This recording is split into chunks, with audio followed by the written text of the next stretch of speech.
Humans are unique in their ability to adapt to almost any circumstance, a trait that has ensured our survival and dominance. This adaptability, however, also fuels a relentless cycle known as the hedonic treadmill, where we constantly seek new experiences to maintain a baseline level of happiness.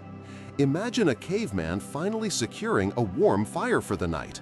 For a brief moment, he feels satisfied, but soon the desire for a bigger cave or more food emerges. This isn't a flaw in our design, but a fundamental mechanism.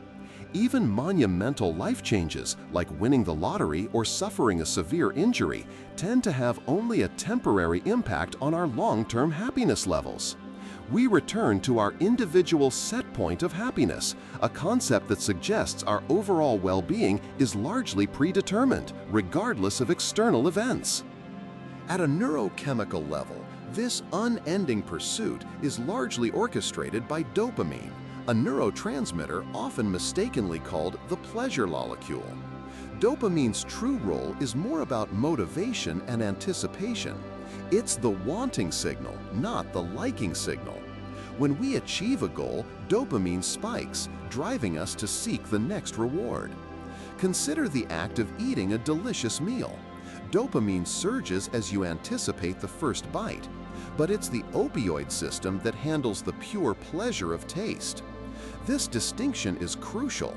Dopamine ensures we never truly settle.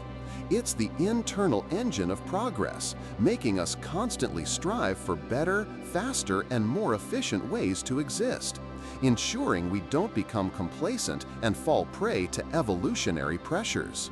Our society is built on this very principle, the idea that more is inherently better. From bigger houses to faster internet, we are constantly sold the promise of improved happiness through acquisition. This creates a cultural feedback loop where external validation becomes a primary driver of our perceived well-being.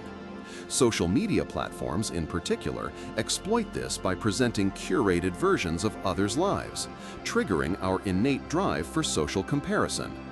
The constant bombardment of idealized images and achievements fuels a never-ending cycle of wanting what others have, even if those things don't genuinely contribute to our own satisfaction. This doesn't mean progress is inherently bad. Rather, it highlights a fundamental human challenge, distinguishing between genuine fulfillment and the fleeting highs of dopamine-driven consumption. Recognizing the hedonic treadmill isn't about resigning ourselves to perpetual dissatisfaction, but understanding the mechanisms at play. One approach involves practicing gratitude, consciously acknowledging and appreciating what we already possess. This shifts our focus from what's lacking to what's abundant, retraining our brains to find contentment in the present. Another strategy is to cultivate intrinsic motivations. Pursuing activities for their inherent joy rather than external rewards, like mastering a skill or engaging in meaningful relationships, provides deeper and more lasting satisfaction. It's about seeking flow states where we are completely immersed in an activity, losing time and self, a feeling that bypasses the dopamine chase for something more profound. These are not quick fixes, but sustained practices that reorient our internal reward systems. Ultimately, the human condition is an enduring quest for meaning and satisfaction.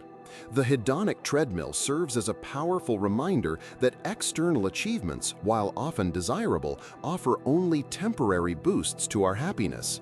True contentment often lies in the ongoing process of growth, connection, and contribution, rather than the attainment of a final, static state. The drive for more is an evolutionary relic, but our consciousness allows us to transcend its most basic programming. Understanding this gives us the agency to choose how we engage with our desires, transforming a relentless chase into a more mindful journey. It's not about stopping the treadmill, but learning to navigate it with intention. This shift in perspective is what allows some to find a deeper, more resilient sense of satisfaction, even in a world designed to keep us wanting.